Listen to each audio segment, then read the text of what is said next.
So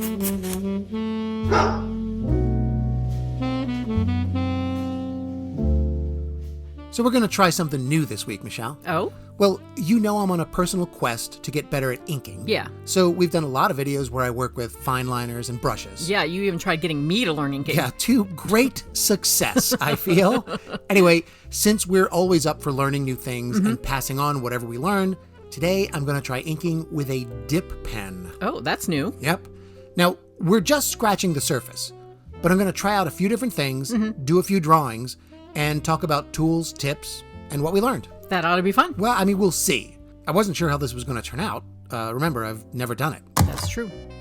Just so we're clear, dip pens are usually a wooden or plastic handle that hold a metal nib in the tip, and you dip that into a bottle of ink and draw with it. Yeah, at its most basic, that's essentially it. And what's this? Muppet News Flash? Yeah, I was a little unsure where to start with all of this. What do you draw? Exactly. Then I remembered those Sesame Street books that I had when I was a kid. Like there's a monster at the end of the book. Exactly, classics. Yes. And the illustrations were done, I think, with dip pen and watercolor. I love those books. Me too. Yeah. So I used those as my initial inspiration. I figured you gotta start somewhere. Yeah. So I looked at a few of the illustrations from these books, and there's a good deal of hatching in those drawings. The lines have a real natural feel to them, kind of wiggly and organic. Yeah. And sometimes even broken in spots. So you're trying out something that you've seen work before. Yeah. Like in the case of this image, I would normally brush in some solid blacks in these shadows and then use different sized fine liners for the detail work. Okay. But I really want to try to stick to just dip pen for this experiment. So instead, I'm scratching out a bunch of closely spaced lines. I'm trying to build up the darks, trying to keep it loose and see where it goes.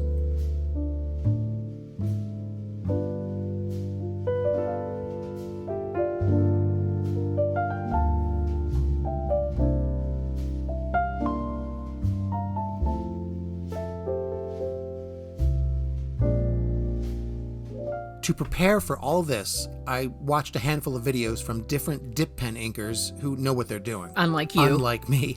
But I had to start somewhere. Yeah, and you needed to figure out what kind of supplies to pick up. Right, so let's go over that. Doing bare minimum research, Yeah. we found out there's an endless list of nibs for different purposes and varying techniques, and we're novices. Yeah. So we just put together a small basic starter pack to get the ball rolling. For the fine line work, we picked up a Hunt Crow Quill, a Nikko G, a Zebra G, and then for the bolder, heavier lines, there is a Hunt 101, a Brause Blue Pumpkin because I like the name. Me too. And a Brause 29 finger nib, which I got mostly because it looks like a little pointing finger. Yeah. And I think little pointing fingers are kind of fun. Obviously. Also, I'll list our supplies in the description, but we picked up the Tachikawa nib holders that have the concentric circles at the tip. Oh, that's nice. Well, it's nice because some of the nibs have a semicircle shape to their shank that fit into the outer ring. And some of the smaller nibs, like this crow quill, have a smaller cylinder shank that sock into the inner ring. I also decided to try out a different ink. We picked up some Speedball Super Black. It's recommended by a lot of dip pen users, not my regular ink, so we'll see how it works out. Okay, so this is another image. Yeah. Did you even finish the first I guess one? I finished the first one. I'm just trying to get comfortable with the tools. So I'm putting myself through the paces. Right. I learn by doing. I'll show all the finished pieces when I'm done. Good. With this little warrior mouse, I thought I would try inking closer to the way I normally do it. Okay. But with a dip pen, of course, instead of a brush and fine liners. Did you use just the one nib? I used the Blue Pumpkin for the heavier, thick and thin line work. Okay. It holds a lot of ink, and it leaves a really bold line, so kind of like a brush. Okay. And I used a Zebra G for some of the finer hatching because it was recommended as a nib that comic book artists often use. I use that the way I would use my fine liners. Actually, let me show you something. Okay. I think this is a Nikko G nib that I'm using. To me, it feels very similar to the Zebra G, as they both have a very fine point and they can lay down some very thin, delicate lines as long as you don't bear down too much on it. And you can see the Blue Pumpkin can easily drop a heavier line down. Yeah. I think it has something to do with the shape of the nib, the sharpness of the point, the size, the flexibility. The Hunt 101 is similar in that respect. One thing I did discover during this experiment is that, unlike brushes and fine liners, you're not really gliding over the surface of the paper, smoothly laying down your ink. It feels more like you're scratching the ink into the surface of the paper. Here, listen to this. What is that? That's the pen. Are you doing it right? I don't know. I've never done it. Sounds painful. Yeah, you get used to it. So, since metal nibs interact with the paper in that way, you have to develop a light touch with a dip pen. Even smooth paper has a little texture, so you will likely get that scratchy feel regardless. And here's why the light touch is important. Okay. You bear down too hard, and the tip of the nib can snag whatever tooth the paper has, and it'll just spatter the ink.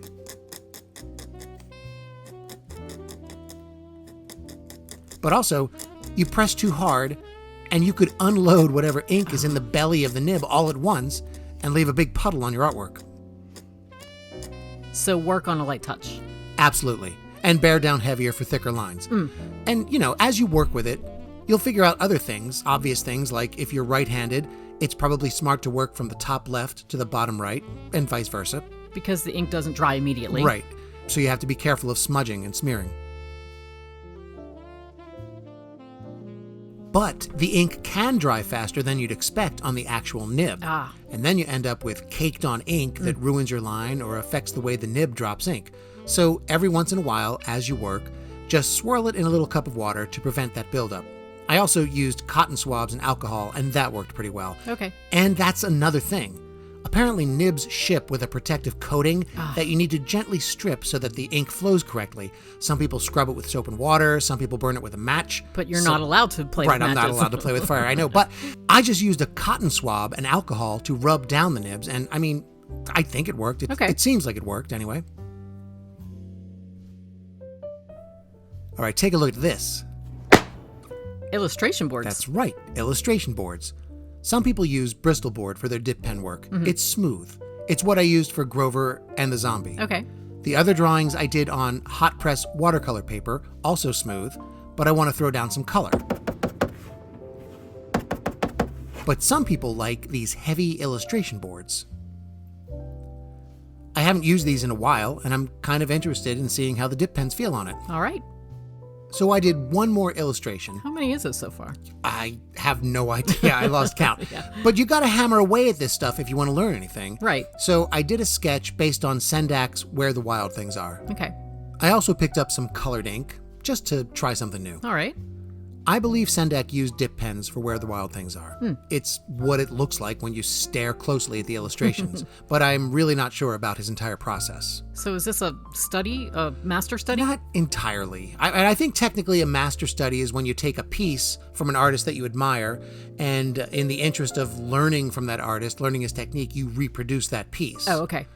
This is a very loose version of that because I'm using Sendak's basic idea, but I'm throwing in one of my own characters based on his style. I'm still trying to stick to his technique, but honestly, even that I fudged a little because, like I said, I don't understand his process entirely. Right. I am hoping, though, that this will be an established framework that I can use to get me a little closer to understanding the tools and the materials.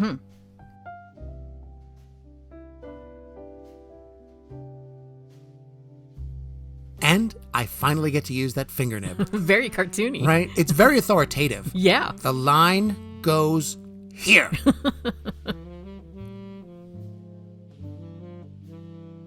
Now, while I use the Brause 29 finger nib for the heavy lines, I'm using one of the G nibs for hatching. I'm not sure which one. They're both good for hatching. Okay.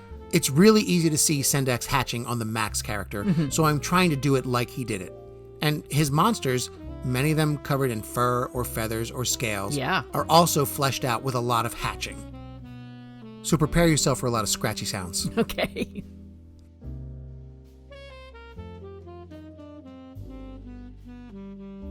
How is it working on the illustration board with a dip pen? It's probably my favorite of all three papers that I used. Oh. It takes the ink well, it's very smooth. Okay. The 140-pound hot-pressed watercolor paper was also nice to work on, as was the very smooth Bristol. Okay. But I will say the Bristol was a little thinner, 100 pounds, and I did get a little warping as I scratched more ink onto it. This isn't a Sendak monster. No, I based this on our cats, Yes. and you know why. Right. I did have a sketch where I was going to make you the monster. Jeez. But it's a kid's illustration. I didn't want to make it too scary. Right. So let's take a look at these before I lay down any color. With the Count and Kermit, I was aiming for retro children's illustration, Yeah. like 70s era. It's got a lot of hatching. The lines are intentionally loose and imprecise. Yes. And this was the very first one I tried with the dip pen.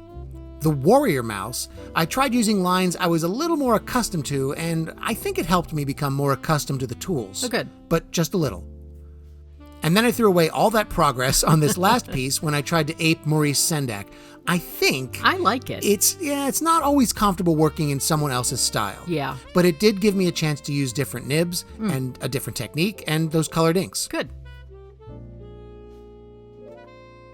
All right, so as I splash color down on a few of these, let's just thank everybody who's stuck with us this far, because it's a long Yes. process we're going through. So thanks for watching. Also, our Patreon members. Oh, yeah. Always appreciate their support. Always. And I'm putting together a video for the patrons where I ink that entire zombie head. Oh, yeah. I'm going to list all the supplies I used in this video down in the description, and probably some channel recommendations where you and I picked up some tips on supplies and stuff, so Yeah. that people can do some research on their own. Good idea. So let's take a look at the finished pieces and then talk about what we learned.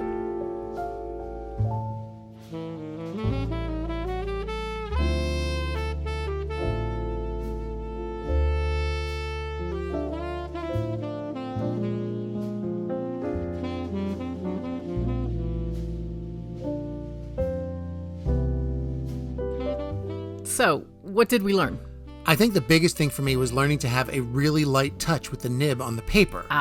The tip of the Hunt 101 snagged when I was inking that crow, and it spattered a bit. Nice effect, though, if you want it. Exactly, and I might try to learn to do that intentionally. Okay. Another thing is, there are countless nibs made for different purposes that we didn't even try. Yeah. There are some with flat, rounded edges for huge, thick lines, some that can lay down wide swaths of ink, but honestly, if it's a large area of black, I will likely still use a brush. Okay, what did you think about adding watercolor? I found that if I laid back and I didn't go too dark with the watercolor, the line work felt more evident, more visible. But maybe I got a little heavy-handed in the Wild Thing piece, and some of those thin lines in the landscape kind of faded into the background. Okay. But that also could be me making incorrect choices with my line thickness. Also, you were using colored ink, so... Right, so maybe the colored ink isn't as bold as the black. Also, speaking of ink, Speedball Super Black? Yeah. Yes, it's waterproof. To a point. There were definitely times where my watercolor brushes, even days later, caught some line work and started pulling pigment from what I thought was dry ink across the page. Wow. But I mean, it works fine. In general, it works fine. Okay. As does the Dr. P.H. Martin's Black Star, which I also tried. So, overall thoughts? I think that dip pen inking is going to take a lot more work than a handful of drawings for me to get where I want to be. Yeah. Some of my favorite illustrators use dip pen. Bernie Wrightson, Frank Frazetta, Edward Gorey, Hergé. You know, while I've stared at their illustrations for hours, like a madman, I haven't really tried any master studies with those artists. Yeah. It feels like that might be worth exploring.